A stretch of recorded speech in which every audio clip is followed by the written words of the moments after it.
자, 여러분, 은행 FP의 세상에 오신 것을 환영합니다. 은행 FP는 그 가장 중요한 핵심 포인트, 시험에서도 가끔 나오는 핵심 포인트, 국가 공인 자격이죠. 예, 은행연수원, 금융연수원 쪽에서 주관하고 있는, 한국금융연수원에서 주관하고 있는 국가 공인 자격. 그래서 해당되는 내용들이 조금은 어려운 부분도 있고 어떤 거는 또 되게 쉽고 뭐 이런 형태이긴 한데 제가 담당한 파트는 겹쳐 있는 것 같아요. 재무설계와 관련되는 부분은 그러니까 자산관리 기본 지식을 지금 시작을 할 건데 재무설계와 관련되는 부분은 어떻게 보면은 사람 사는 이야기들이 섞여 있는 그런 것들이고요. 그러면서 이제 기본이 되는 거고, 그 다음에 경제동향 분석하고 예측 쪽에 이제 아주 어떻게 보면 세미경제학 수준 정도? 그 정도 수준에 해당하는 경제에 관련되는 지식을 저하고 얘기를 할 건데, 여기는 또 이 경제학과 쪽 학생이면 또는 경제학을 부전공하셨으면 사실은 거의 그냥 꿀꺽. 거의 그냥 공짜로 꿀꺽. 근데 경제학을 전공 안 하셨거나, 경제 나 잘 모르겠어. 이렇게 그 문과 쪽에 해당하는 부분이면, 좀 공부하셔야 돼요. 왜냐면 개념 자체를 갖고 가셔야 되니까. 그쪽 파트에 해당이 되는 부분이니까 그 두 가지 파트, 그러니까 1편과 2편을 저랑 같이 하실 거고요. 근데 경제학 전공 안 하신 분들도 겁을 먹으실 필요는 없어요. 아주 초보적인 거를 할 거기 때문에. 그래서 뭐 가나다라 마바사에 해당하는 경제학에서도 그런 부분들을 할 거라서 크게 걱정은 안 하셔도 되고요. 나중에 이제 보험 및 은퇴 설계 쪽에 할 때는 보험은 이제 법규나 이런 부분들을 좀 기억하셔야 되고, 은퇴 설계 쪽에는 이제 그것도 법규인데 사회보장제도와 관련되는 부분들하고 그 다음에 아무래도 퇴직금과 관련되는 것들이 좀 복잡할 거예요. 그래서 혹시나 미리 공부를 나는 예습할 거다 라고 하게 되면 사회보장 부분 쪽, 그 다음에 공적연금 쪽은 미리 좀 읽어주시는 것도 괜찮고. 근데 이제 시작했으니까 우리 머리 아픈 얘기는 하지 말고, 그죠? 자, 그럼 제1장 개인 재무설계의 개요. 이쪽서부터 한번 보죠. 책 내용을 제가 전부 다 읽어드릴 수는 없을 거고요. 그럼에도 불구하고 필요한 부분들이 있으면 꼼꼼하게 읽으면서 갈 거고요. 그리고 이 1장의 개인재무 설계 쪽에서는 시험 문제가 의외인 쪽에서 나와요. 그러니까 설마 이런 데서 설마 이렇게 쉬운 데서 뭐 이런 데서도 나오기 때문에, 그리고 어쨌든 1장 쪽에 해당하는 부분에서는 굵은 글씨는 무조건 보셔야 돼요. 굵은 글씨. 이게 이제 5개 중에서 고르라라고 하게 되면 고르는데 거기에 일단 굵은 글씨 있는 것들 4개, 5개 나열해 놓고 섞어 놓고 고르라고 하는 경우가 많으니까, 그래서 그 굵은 글씨 위주로는 보셔야 돼요. 자, 그럼 보겠습니다. 5페이지. 학습 개요 쪽은 한번 읽어보세요. 학습 개요가 여기 전체적인 걸 나타내는 거니까 어차피 중복되는 부분이니까 미리 봐주시는 것도 괜찮아요. 자, 5페이지. 제1절. 개인재무 설계의 의미. 그럼 여기서 중요한 거는 뭐냐면 이 부분을 중요하게 생각을 해요.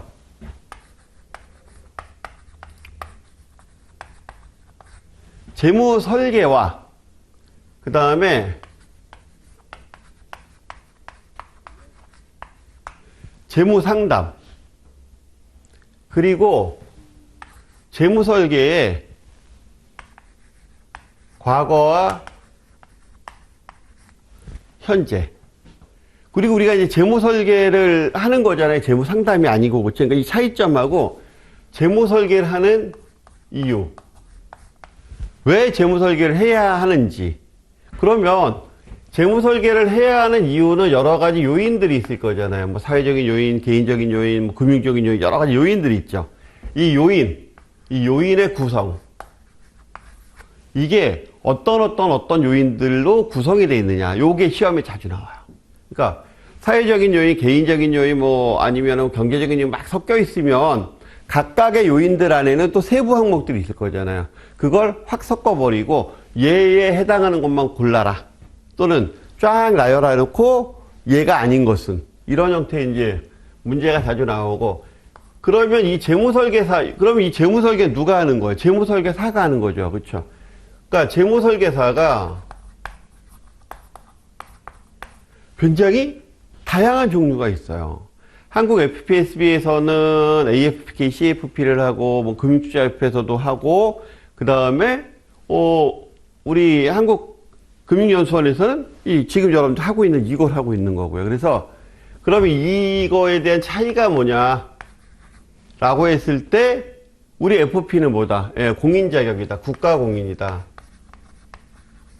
자격을 갖고 있는 사람들이 이제 하는 업무다. 그러면서 그럼 뭐 할 거냐라고 했을 때 뭐 리밸런싱을 한다든가 이런 형태.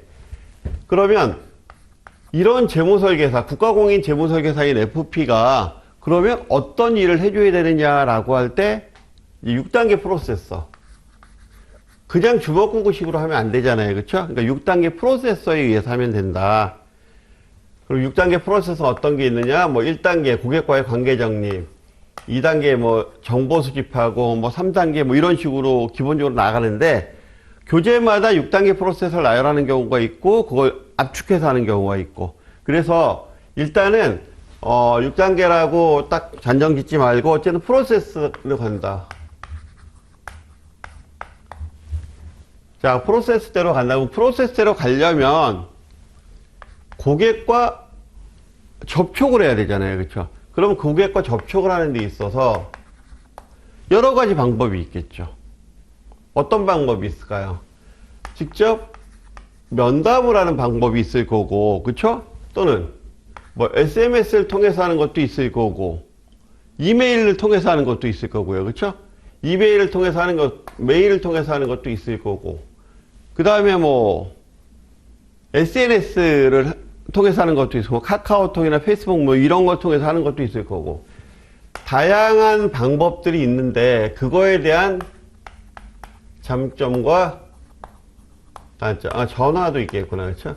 예. 그리고 어느 때 요긴한지 어느 때 유용한지 예를 들어 전화 같은 경우에는 뭔가 추가적으로 물어보고 싶을 때 아무래도 전화하는 게 좀 요긴하겠죠. 하다가 이게 좀 궁금한데?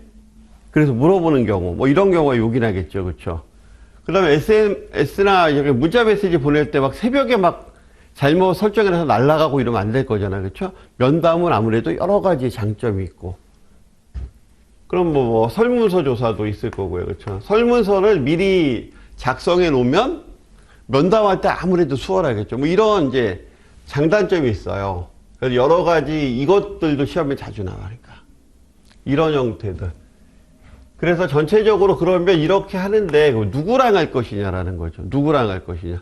그럼 누구랑 할 것이냐라고 했을 때 이제 고객과 해야 되는데 그러면 이 고객이라고 하는 부분이 그럼 누가 고객이냐라는 거야. 누가 고객이냐. 그래서 누가 고객이냐라고 하게 되면 고객은 그러니까 사람은 다 고객은 아니잖아요. 그렇죠? 예, 좋은 고객도 있지만 어쨌든 돈이 되는 고객이어야 되잖아요. 나랑 같이 할 수 있는 고객. 그래서 고객은 유망 고객이 필요하다라고 해서 유망 고객은 어떤 사람이 유망 고객이냐. 이것도 시험에 자주 나오죠. 자, 그러면 이렇게 돼서 유망 고객까지 골랐으면 그러면 사람은 라이프스타일이라는 게 있어요. 그래서 이게 자본시장이 아니라 우리가 지금 농경사회에서 지금 도시사회로 바뀌었잖아요. 그렇죠? 그래서 그 산업화 사회에서는 사람들이 몇몇 사람 빼놓고는 삶의 패턴이 거의 유사해. 태어나서 초등학교 갔다가, 그러니까 유치원 거쳐서 어린이집 먼저 거치면 어린이집, 유치원, 초등학교, 중학교, 고등학교, 대학교, 대학원, 그리고 취업, 뭐 이런 패턴, 그 다음에 좀 있으면 장가가고, 또는 시집가고, 아기 낳고, 살다가 뭐 퇴직하고, 뭐 이런 패턴이 거의 비슷하잖아요. 그러면 요 시기마다 주택이 필요할 때도 있고, 아주 늘려야 될 때도 있고, 교육비가 들어갈 때도 있고, 아니면 교육비 준비를 해야 될 때도 있고, 뭐 이런 시기들이 있잖아요. 그렇죠? 그런 시기들, 그런 이벤트들. 그러니까 사임의 이벤트가 거의 비슷하게 움직이는데, 그러니까 그 표를 하나 딱 주고 이때 뭐지? 라고 물어봐요. 그래서 지금 현재 이 사람의 이벤트는 이거야. 그럼 이거 가족 확장기야? 아니면 수축기야? 아니면 가족이 이제 막 형성되는 시기야? 뭐 이런 것들. 뭐 사회 초년생이야? 아니면 은퇴기야? 뭐 이런 것들. 이런 것들에 대한 흐름을 물어봐요.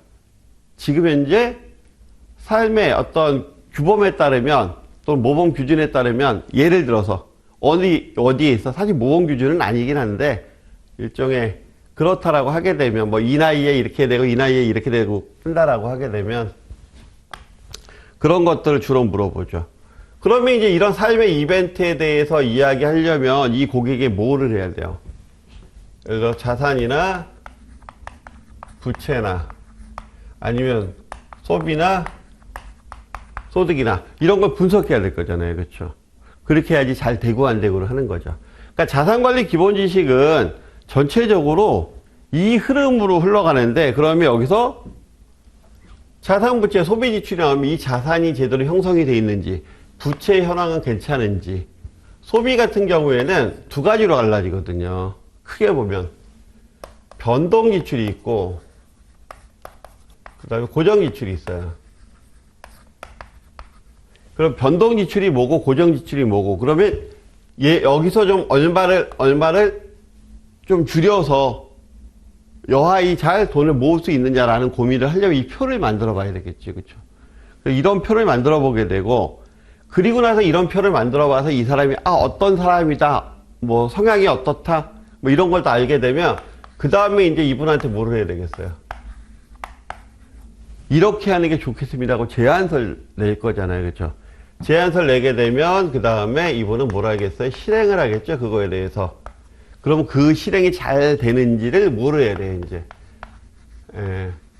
정기적으로 점검을 해야 되겠죠. 그렇죠? 그래서 이 흐름, 이게 이제 요번 시간과 다음 시간에 여러분하고 저하고 해야 될 일이에요. 해야 될 일. 그래서 이렇게 되면은, 그럼 제안서를 만약에 작성을 했다. 그러면 제안서 작성할 때 어떻게 작성해야 될지도 필요하잖아요. 그렇죠? 어떤 걸 작성해야 될지. 그래서 여기에 대한 이야기 또 물어보게 되니까, 그러니까 이 각 프로세서마다 전부 다 시험 문제가 되는 거죠. 재무설계가 뭐냐, 그 다음에 과거에는 어땠는데 지금은 어떤 재무설계를 하고 있느냐, 그리고 재무설계가 필요한 이유가 과연 무엇이냐, 그 다음에 재무설계사들의 차이점이 뭐냐, 그리고 그 프로세서는 몇 단계로 이루어졌느냐, 그럼 각 단계별로 해야 될 일들이 있으니까, 그러면서 고객과의 접점에서 움직이는 이 방법들을 썼을 때 장단점이 뭐냐, 그러면 과연 그렇게 하는 고객은 뭐냐, 그리고 그 고객의 이벤트는 지금 어느 시점이냐, 그래, 그러면 그 고객은 자산 구성이 어떻게 돼 있느냐, 그러면 어떻게 변경시킬 수 있느냐 라는 걸 분석할 수 있어야 되니까, 그래서 자산부채 상태표와 현금흐름표라는 걸 분석을 하거든요. 이것 때문에. 그리고 그러면 제안을 이렇게 보는 게 어떨까? 그러면 그 제안은 어떻게 해야 되지? 많은 걸 해야 되는지, 아니면 핵심적인 것만 해야 되는지. 당연히 핵심적인 것만 해야 되겠죠. 많은 거라면 결정적이 걸려서 못하거든, 고객도. 그럼 실행하면 이제 점검을 해야 될 거잖아요. 점검을 해서 리밸런싱을 한다든가 업그레이딩을 한다든가, 그렇죠? 그런 형태, 이런 프로세서를 보겠습니다. 자, 그러면 사실은 끝났는데 다음 차시까지 전부 다. 근데 그럼에도 불구하고 우리 즐거워가면서 여기서 이제 문제가 어떤 건지 한번 봐야 되겠죠? 자, 그래서 5페이지 보겠습니다. 개인재무설계랑 두 줄 내려서 재무적 비재무적 자원을 적절하게 관리. 자, 재무설계는 뭐가 필요하다? 재무적인 부분과 비재무적 부분. 그쵸? 예, 재무적, 비재무적 자원 적절히 관리. 바로 밑에 사람들은 재무설계와 재무상담 혼용해서 사용하는데, 바로 밑에 복지 증진한다는 점에서는 상호 관련이 깊지만 바로 밑에 재무 상담은 문제를 평가하고 그 다음에 하는 거고, 재무 설계는 목표를 가지고 시작한다. 재무 상담은 제가 이런 고민이 있는데요 라고, 문제점이 있는데요 라고 시작을 하는 거고, 재무 상담은, 재무 설계는 그게 아니고 내가 지금 무엇을 하고 싶은데요, 어떤 목표를 이루고 싶은데요. 그래서 얘는 목표에 대한 이야기를 하는 거다라는 거죠. 자, 그 다음에 그 밑에 보시게 되면 밑에도 두 번째 줄에 재무 설계는 개인 상황의 변화, 경제 환경, 생애 주기 변화, 이 세 가지 기억하시고요. 이런 변화 때문에 하는 거다. 그래서 밑에 줄에 보시면 개인 재무 설계의 필요성. 자, 한 페이지 넘겨보시게 되면 첫 번째 사회 경제적인 변화, 굵은 글씨 나와 있죠. 자, 중요한 거. 사회 경제적인 요인이잖아요. 그렇죠? 왜 하는지 요인. 요인의 구성 요소. 첫 번째 사회 경제적인 변화. 거기 세 가지 요인. 이건 무조건 기억하셔야 돼요. 자산부채의 증가, 금융시장의 개방 및 국제화, 그리고 금융상품의 다양화 및 금융 관련 법규의 강화. 자, 자산부채의 증가는 과거보다, 즉 우리나라가 지금 단군 이래 지금까지 가장 잘 사는 시기예요. 지금이. 그렇죠? 즉 자산부채가 많이 증가를 했죠. 그러니까 관리가 필요하지. 그게 첫 번째 요인이고, 그 다음에 금융시장의 개방과 국제화.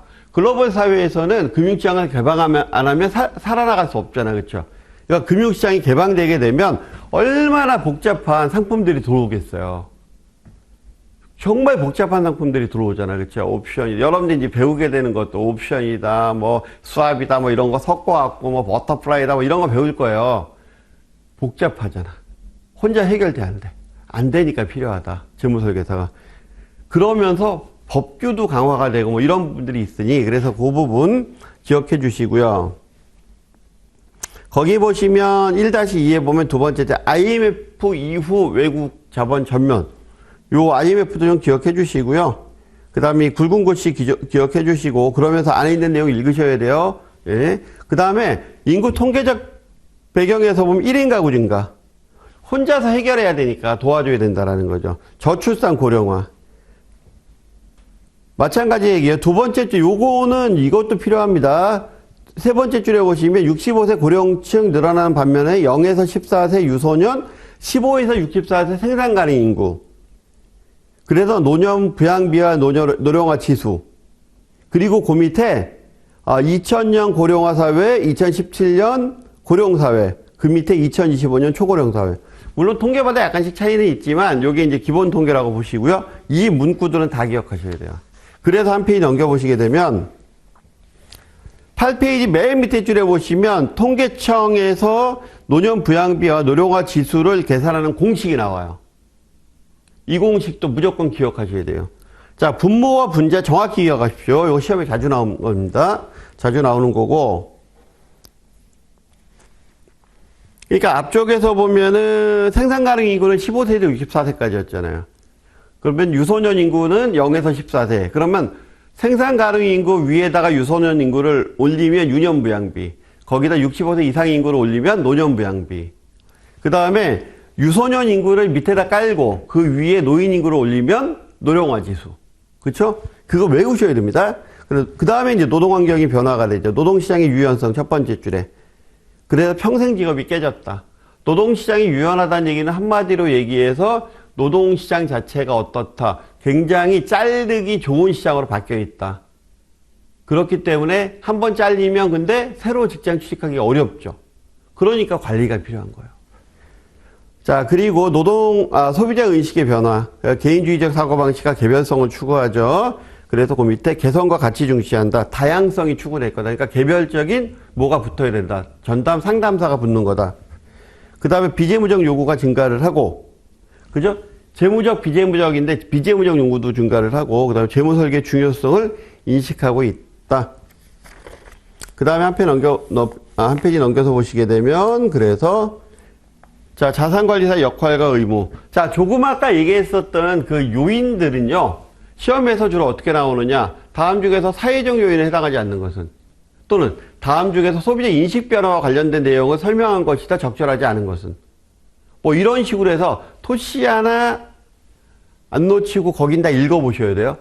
굵은 것이 당연히 외워야 되고 구분하실 수 있고 그 안에 무슨 내용이 있는지 다 기억하셔야 되고. 자산관리사의 역할과 업무는 역할 보면 평균 수명의 증가, 생애 중의 변화, 그리고 금융환경의 변화, 그렇죠? 이런 것 때문에 그렇다. 그럼 우리가 여기서 생각해야 될 거 평균 수명, 영세가 몇 세까지 사냐라는 거예요. 평균 수명, 그렇죠? 예, 그게 증가가 됐다라는 거죠. 당연히 기대 여명도 증가가 됐죠. 기대 여명은 내가 지금 영세가 아닌 내가 지금 몇 살까지 살 수 있느냐 앞으로 라는 거예요. 평균 수명과 기대 여명은 다른 얘기예요. 만약에 영세의 기대 여명은 평균 수명과 같겠죠, 그렇죠? 이제 막 태어난 아이는. 근데 그건 문구는 달라요. 그래 평균과 기대 여명은 최소한 그건 알고 계셔야지. 그다음 금융권의 자산관리사의 종류 거기 보시면 중요한 포인트 세 번째 줄에 금융연수원의 자산관리사는 국가 공인 자격이다. 나머지는 여러분들이 읽어보시면 되는 거고요. 그래서 여기 보시면 주요 학습 내용 정리하고 연습 문제 나오는데 연습 문제에서 출제 확률 굉장히 높습니다. 무조건 보셔야 돼요. 주요 학습 포인트하고 그 다음에 개인 재무 설계에 대한 절차. 자, 개인 재무 설계 절차. 재무 설계 절차는 몇 단계로 나눠진대요? 여기 절차죠, 프로세서. 6단계. 1단계 고객과의 관계 정립, 2단계 정보 수집 및 목표 설정, 3단계 재무 설계 분석 및 평가. 재무 상태 분석 및 평가, 그리고 4단계 제안서 작성 및 제시, 5단계 실행, 6단계 모니터링, 2단계에서 6단계 프로세서가 나오는데 6단계 1에서 6단계가 이렇게 나온다. 요거 순서 기억하시고요. 그러면 1단계에서 뭐 할 거냐? 1단계에서 찾는 거예요. 누굴 찾아? 유망 고객.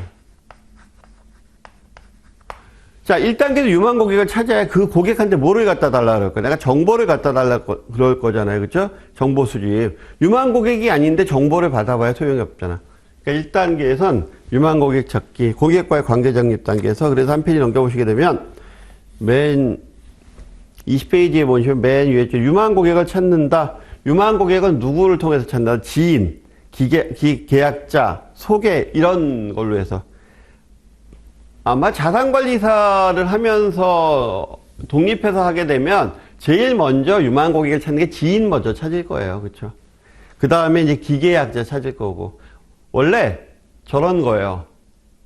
고기도 먹어본 사람이 고기 맛을 알아서 먹듯이요. 음식도 그 음식을 먹어본 사람이 먹는 거거든요. 상품도 똑같아요. 금융상품도 해본 사람이 해요. 새로운 사람이 하는 것보다는. 왜냐하면 새로운 사람은 잘 안 하려고 그래. 왜? 그게 변화잖아. 사람들은 변화를 싫어하거든. 그러니까 아무리 소소한 것들이라도 내가 새로운 걸 한다는 건 도전인데 도전의식이 이렇게 많은 사람이 많지가 않아요. 그러니까 하던 사람. 그 다음에 하던 사람한테 뭐를 받아? 또 소개를 받아요. 그래서 누군가 유력자한테 소개받으면 아무래도 변화하기가 쉽잖아요. 그렇죠? 그래서 그 밑에 소개라는 게 나온 거예요. 그 세 가지 유망 고객 찾기는 지인, 기계약자 소개, 그 다음에 유망 고객의 네 가지 조건 무조건 외워야 됩니다. 이거 재무 목표가 있고 그리고 가입할 경제적인 능력이 있어야 되겠죠.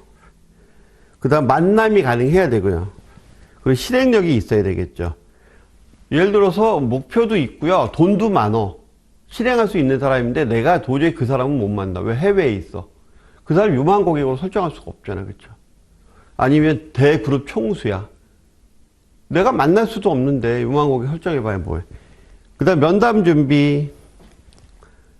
여기 그냥 읽어보시면 되겠죠. 뭐 DM이나 TA, TA는 전화 얘기하는 겁니다. 그 다음에 SMS 이런 것을 통해서 사전 접근하게 되면 아무래도 부담감이 없고 이미지를 좀 심어줄 수 있겠죠. 그래서 거의 두 번째 줄에 그게 나오는 거고 미리미리 문자 보내고 편지 보내고 한 다음에 이제 뭐라고 얘기해. 아, 제가 이렇게 연락드린 사람인데요. 또 누구의 소개로 이렇게 연락을 드렸습니다. 뭐 이래가면서 얘기하기 편하니까. 그래서 23페이지 넘겨보시게 되면 채널 나오잖아요. 이제 채널. 채널의 장점, 그 다음에 유의점. DM이나 TA나 SMS. 다행히 우리 교재에서는 DM, TA, SMS. 만 현재 나와 있어요. 여기서는. 그러니까 다양하게 있지만 그래도 그것만 나와 있으니까 공부하기 편하죠. 자, 여기에 시험에서 예를 들어서 DM의 장점으로 적합하지 않은 것을 또는 DM의 장점만 고르시오. 뭐 이런 거 나올 수 있겠죠. 섞어놓고서, 그렇죠? 예, 이런 것들 시험에서 이렇게 나옵니다. 그러니까 그거 주의하시고 표 2-1 무조건 기억하셔야 되겠죠? 근데 보면은 금방 알아요. 그래서 최초 면담. 자, 사람을 처음 만나서 면담을 하게 되면 바로 밑에 네 번째, 다섯 번째 줄에 최초 면담에서 자산관리사는 다음과 같은 사항을 고객에게 설명해주고 이해시켜 고객과의 관계 정립에 을 분명히 해둬야 된다. 그래서 절차 설명. 자, 1단계에서 고객을 만났어요.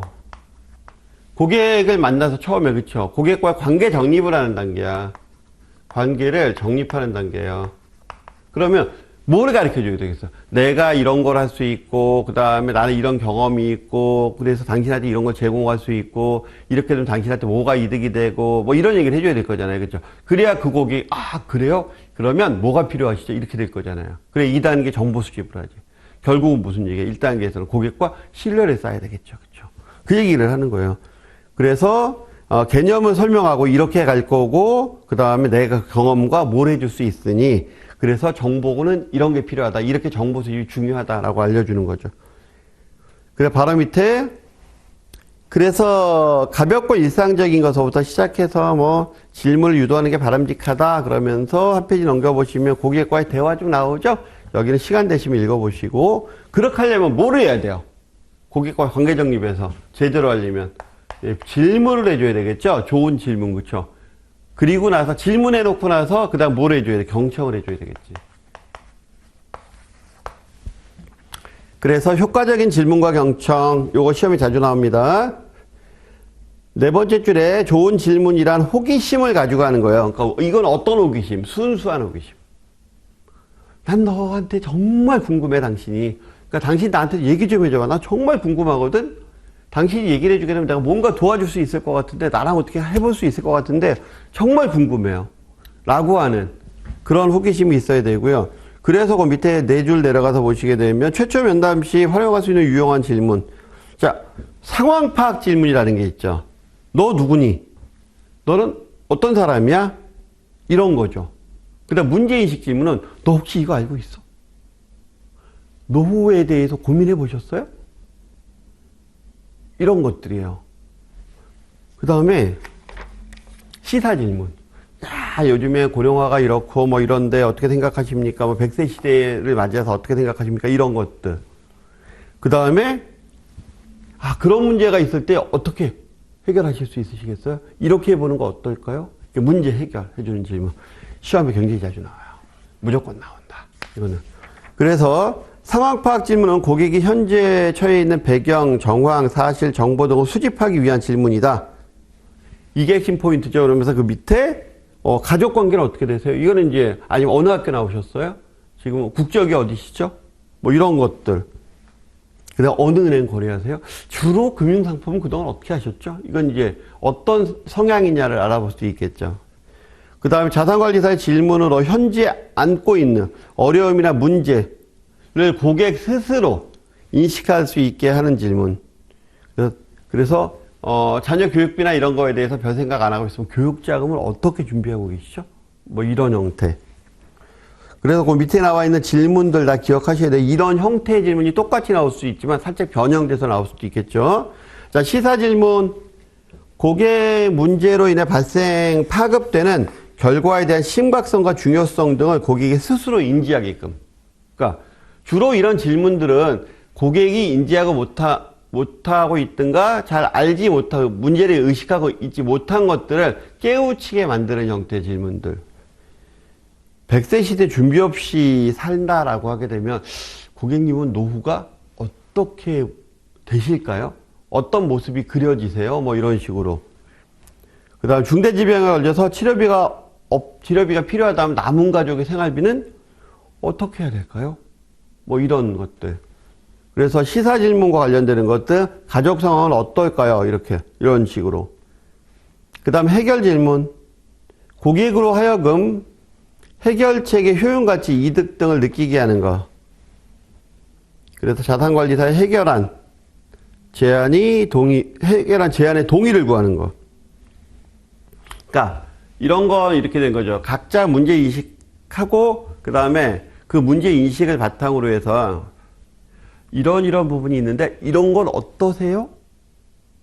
라고 대안을 제시했을 때 고객이 그런 방법이 있었군요.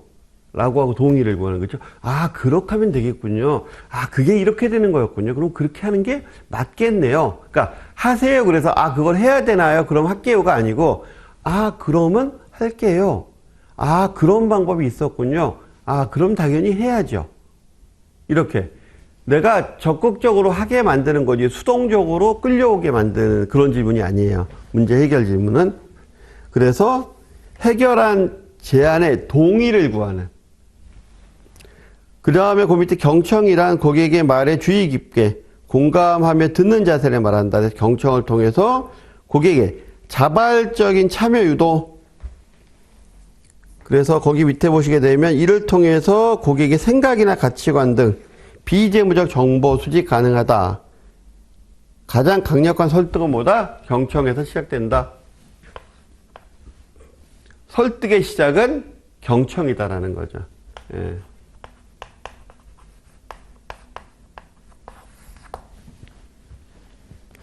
그래서 면담 마무리를 하게 되면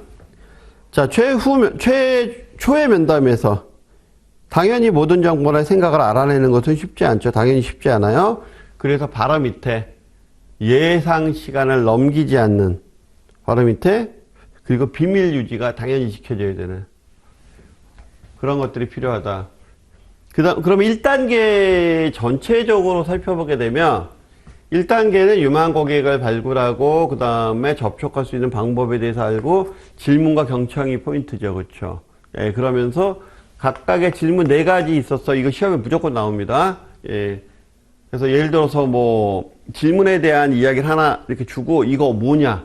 이게 무슨 상황의 질문이냐? 라고 하거나 그 다음에 세부적인 질문을 주고 이거 어디에 해당이 되느냐? 이런 식으로 물어보는 것들. 자, 그 다음에 제 2단계 고객 정보 수집 및 재무 목표에 대한 설정. 자, 여기 보면 재무 목표 설정은 2단계, 1단계 이렇게 갔으니까 2단계 가보죠. 2단계. 2단계에서는 중요한 게 이거예요. 목표 설정. 목표 설정. 목표를 설정한다라는 게 뭐하고 좀 다른 거냐면 이런 거하고는 좀 달라요. 우리가 가치라는 게 있고 목표라는 게 있거든요. 그래서 가치는 통상 추상적인 걸 얘기해요. 여기 구체적인 걸 얘기하고 저는 행복하고 싶어요. 노후에 정말 잘 살고 싶어요. 이거는 그 사람의 가치를 추구하는 거예요. 어떻게 보면. 근데 그렇게 하려면 어떻게 해야 돼요? 저는 그래서 얼마의 돈이 있었으면 좋겠어요. 저는 그래서 이런 집에서 살았으면 좋겠어요. 그래서 이런 집을 장만하는 게 목표예요. 저는 이런 자동차를 타고 싶어요. 그래서 그게 목표예요. 그러면 재무적인 목표 같으면 뭘로 돼야 되겠어요? 당연히 수치화될 수 있어야 되겠죠. 명확하게 구체적으로 수치화될 수 있는 그런 목표. 이런 목표를 설정하는 단계. 이건 몇 단계에서 하는 거다? 2단계에서 하는 거다. 1단계가 아니고 2단계에서 하는 거예요. 그러면서 이제 2단계에서는 앞에서 이런 것들을 통해서 이제 뭐가 되겠어요? 정보를 수집하겠죠. 그럼 정보 수집하는 방법은 여기도 마찬가지로 면담에 의해서 메일에 의해서 설문서에 의해서 전화에 의해서 접촉하는 거하고 좀 유사하게 움직이겠죠. 그렇죠? 그러면서 여기서도 또 장단점이 있겠지. 자, 그래서 보게 되면 재무 목표 설정 6줄 정도 내려가서 보시면 대부분의 대답이 재무 설계 수립에 도움이 되지 않는 추상적인 거다. 왜? 이걸 얘기하니까. 그러니까 구체적 수취하기 어렵다. 그렇게 되면 추상적이게 되면 구체적 수취하기가 어렵다라는 거죠. 목표 자체가. 그럼 사실 엄밀히 보면 목표가 아니라는 거지. 그건 어떻게 보면. 그래서 바로 밑에 인생 목표는 미래 생활의 방식, 가치관, 우선순위를 여러 가지 종합해서 설정하게 된다. 그래서 가능한 건지 안 한 건지 확인해야 되고, 세 줄 정도 내려가서 보시면, 자산관리사는 고객의 현실성 있는 목표를 설정, 그 다음 수치화, 측정 가능. 그쵸? 예.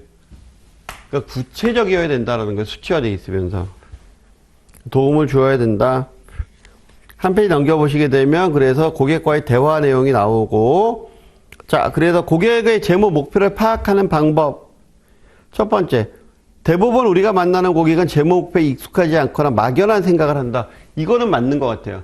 이게 오프라인 수업이면 제가 어느 강의든지 한 분 맨 첫 번째 만나서 여러분들하고 눈을 이렇게 마주치면 첫 번째 분한테 꼭 물어보는 게 있어요.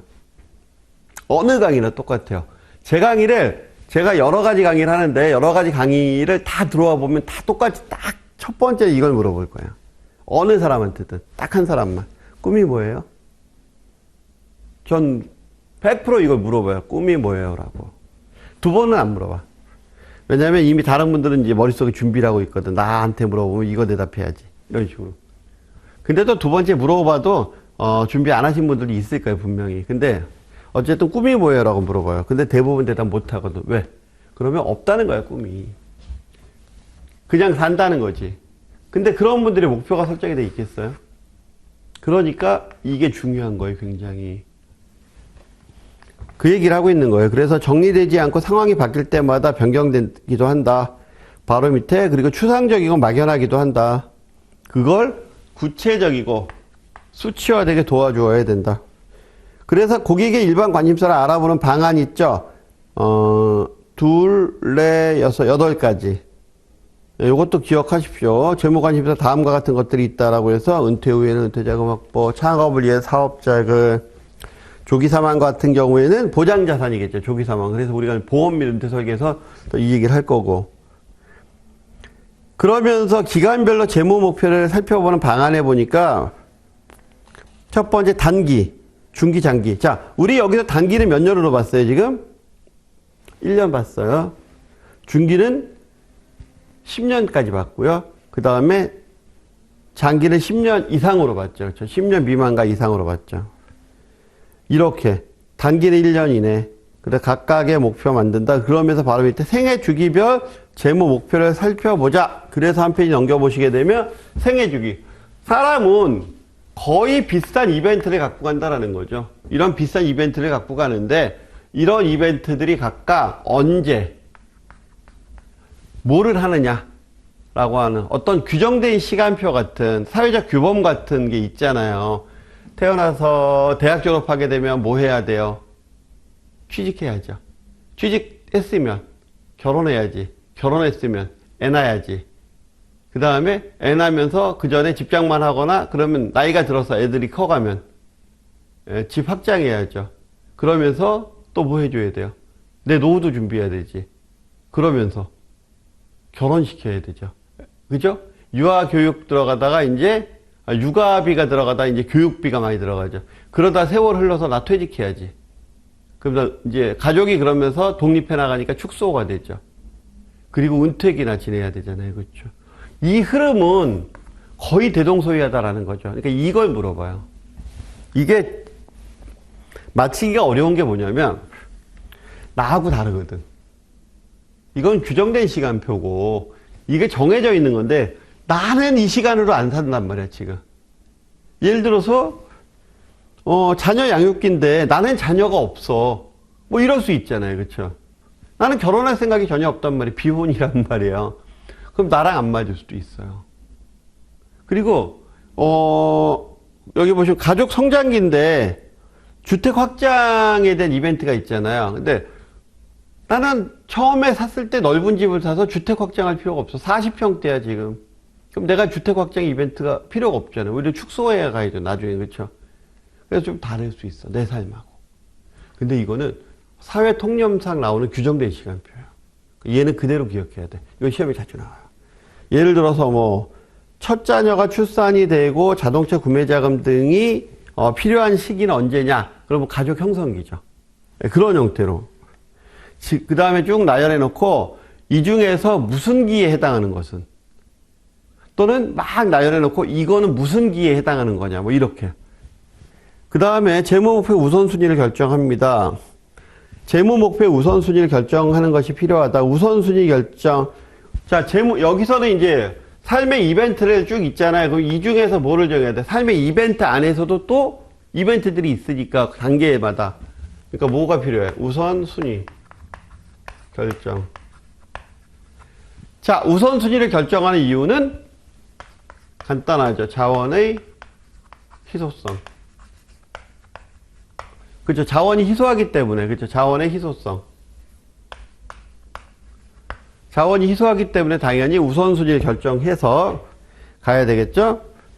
그래서 고객이 중요하다고 생각하는 목표 하나하나씩 우선순위를 결정해서 조언을 한다. 바로 위에 이유가 뭐냐? 한꺼번에 모두 성취하기 어렵기 때문에. 그래서 이런 부분들이 필요하다. 자, 그 다음에 고객과의 정보 수집. 자, 고객 정보 수집 시 유의사항. 세 번째 줄에 고객과의 관계 정립 단계에서 정보 수집의 중요성 설명하고, 그렇죠? 고객 정보의 중요성 설명은 언제 했어요? 관계 정립 단계에서 했잖아요. 앞쪽에서 우리가 봤잖아요. 그렇죠? 내가 어떤 사람이고 어떤 경험을 갖고 있고 그동안 무슨 공부를 했고 당신한테 제공한 서비스는 뭐고 그러면서 정보 수집은 이래서 중요합니다라고 해서 세 가지 있었잖아요. 그렇죠? 그 다음에 고객에게 자신의 이익보다 더 중요하게 생각한다. 당신의 이득을. 그러면서 바로 밑에 철저히 비밀 유지할 거다. 그러면서 자연스러운 정보 수집을 위한 질문 기법, 효과적인 상담 기법, 그리고 전문가적 이미지와 지식 이런 부분들이 갖춰져 있어야 된다라는 거죠. 그러면서 고객 정보 수집. 고객 정보 수집은 그 표가 쭉 나오는데 이건 참고로 한번 보시고 페이지 34페이지에 보시면 그러면 고객의 정보는 어떤 게 있느냐? 이건 시험에 자주 나와요. 여기죠. 정보 수집. 여기에 어떤 정보, 여기 적혀 있으니까 여기서 하자. 자, 정보 수집은 어떤 정보를 수집을 하느냐? 그러면 정보 수집은 크게 보면 세 가지는 나눠요. 가족에 대한 정보. 가족이나 이런 것들, 뭐, 나이가 몇 살이고, 그 다음에, 거기 보시게 되면 뭐 부모 형제 부양하는지 뭐 이런 부분들에 대한 기본적인 정보는 당연히 있을 거고요. 근데 이거보다는 그 밑에 나와 있는 포인트들이 중요해요. 재무적 정보.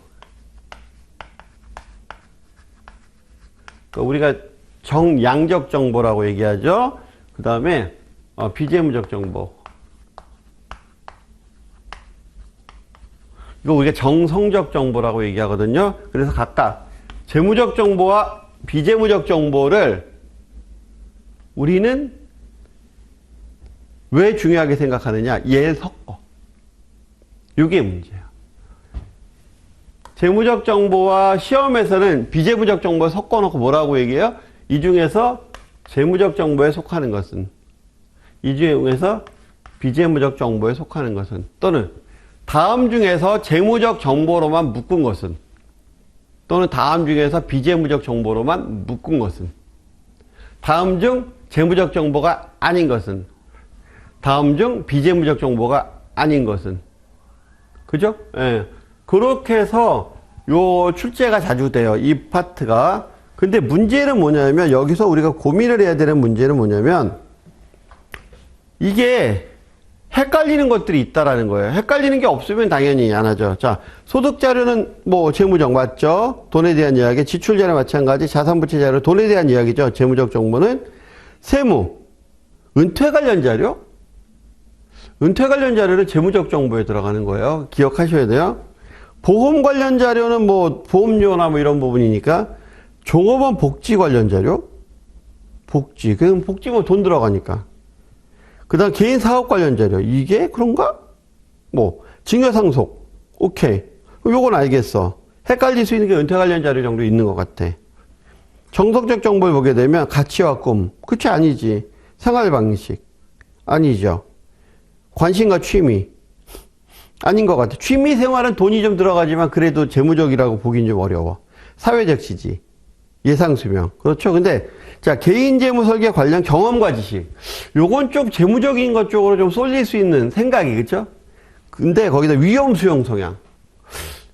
위험 수용 성향이면 재무적 아닌가? 돈에 대한 이야기 아닌가? 투자에 대한 이야기? 뭐 이렇게 생각할 수 있어요. 그러니까 여기에 나와 있는 건 명확하게 이미 정해져 있는 거예요. 우리 교재에서는.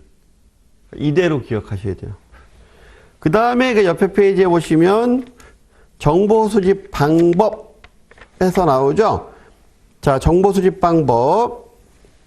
거기 보면 직접 면담, 설문서 이용, 인터넷, 전화 면담. 뭐 이런 부분, 그쵸? 여기 얘기하는 거예요, 그쵸? 그러니까 정보를 수집할 때 처음에 고객과 정립해서 사전 단계에서 뭐 문자 보내고 이런 것도 포함이 되지만 이런 매체들은, 그죠? 이런 플랫폼 매체나 이런 매체들은 그러면 면담이나 이런 것들은 양쪽에 다 쓸 수 있죠, 그쵸? 그래서 직접 면담 보게 되면 첫 번째 줄, 인생관이나 성향, 경험 등을 파악할 수 있는 기회가 되고 고객을 잘 이해할 수 있고 깊은 신뢰감을 쌓는다. 설문서 두 번째 줄에 미리 보내서, 그러니까 두 가지 방법이 있다라는 거죠. 사전과 사후. 첫 번째 줄에 미리 보내서 작성하게 하는 경우 빠른 정보 수집 가능하다. 시간 절약되고 고객의 생각이 잘 반영된다. 면담을 진행하면서 하는 부분은 정확하게 점검하면서 받을 수 있다. 그 다음에 이제 인터넷. 정보를 수집하는 방법은 시간과 비용이 절약이 된다.